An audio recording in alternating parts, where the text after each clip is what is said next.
mentioned about JP Morgan, one of the banks rumored to be closing up shop, well, actually scaling back its retail banking operations, its consumer banking operations in the Philippine market, similar to what ING is trying to be doing. Well, it only focused on investment banking, wealth management, more in the private and corporate banking sector, rather than the individual consumer banking sector, due to a failure of consumer banking operations, especially loans.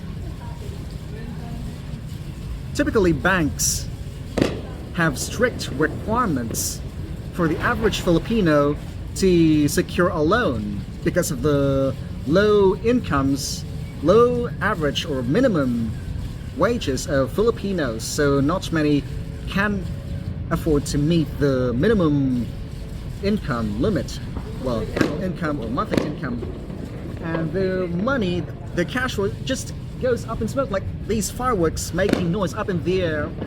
And it's not even the new year yet. It's still December the 24th. It's still Christmas Eve. It's still not Christmas yet. Oh, please. Couldn't you please wait for 7 days? It's not the right time yet to blast all those fireworks up in the air. I hope you could hear me from up there in the sky. Sorry. So I had to tell them off. They're disrupting our broadcast. Anyway, the problem of foreign banks leaving the country is the low consumer loan penetration in this country because of the low disposable income. Although there's a slight increase lately, as you can see, many Filipinos can afford former luxuries like gadgets and auto loans, so they can buy more cars, not just for personal use, to cope up with the heavy traffic, which ironically exacerbates the traffic jams all over the metro, which is why we have the holiday rush, and which is why yours truly is scaling back in its coverage hours here during the month of December. The problem is the requirements are too strict, not just the monetary, financial requirements, also the documentary requirements. Many people still don't have enough identification, and many IDs are still prone to counterfeiting, which is why we have the national ID system called PhilSys ID, or the Phil ID. But as of now, there's still some sort of delay in the release of the plastic cards, so we only have the paper or digital ID, which you can download from your email address or from the app. Until now, yours truly signed up 2 years ago, but 2 Christmases ago, but still until now we still don't have it in our hands yet. So, which is why there's still some sort of a lack of trust in the banking system as far as the Filipino clientele are concerned.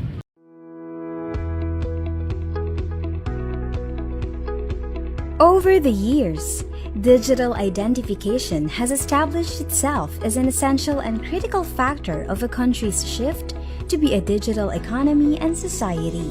The current identification systems in the Philippines have covered most Filipinos. However, the lack of a foundational ID has led to the emergence of more than 25 functional IDs with systems with narrow purposes, offering no ability for holders to digitally authenticate themselves, thus creating dependence on paper-based and manual processes to verify identity. This results in high costs, lengthy processing times, exclusion of disadvantaged Filipinos, and fraud in service delivery, preventing shift to online transactions.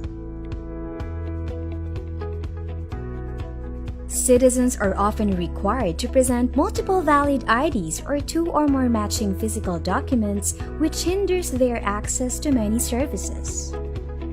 And data across registries are often inconsistent due to limited to no interoperability and lack of authoritative sources of data. Without a foundational ID system to verify and establish uniqueness of all Filipinos, agencies have to depend on paper forms, manual registration processes, and post-payment validation in order to deliver services.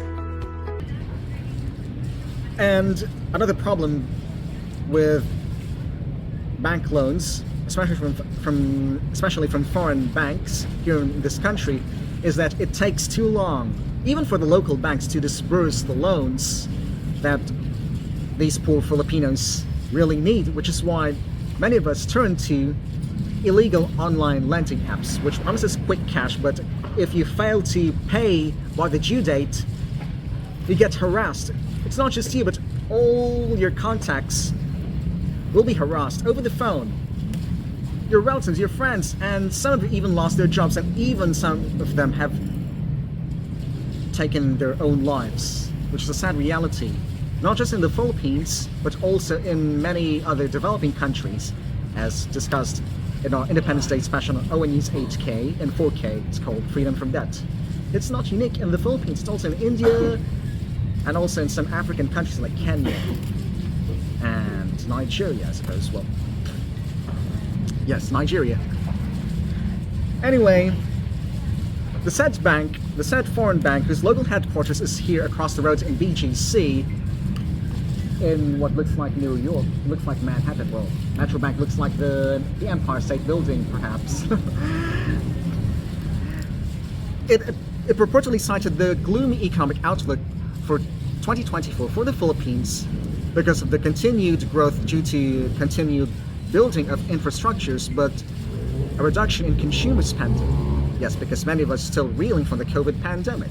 So, the rich get richer and the poor get poorer. But still, Owen News 8K wishes you prosperity in the new year. It may not be necessarily in monetary terms, but maybe in terms of food as well. Health, friendships, connections, which might even translate into money. Well, maybe you could afford to buy those lucky fruits, those round fruits, even though we don't believe in superstitions, but they're good for health. You don't just feel lucky, you feel wealthy, because health is wealth. So that's just one little public service announcement from Owen News 8K before we go to one last break. Thank you very much for staying with Owen News 8K. Okay, down to our last commercial jingle break, outdoor break. I still don't have the appetite to sit, I'm sorry. I still need some dough. Just give me the script and the product, and I'm going to sing it for you. We'll be right back.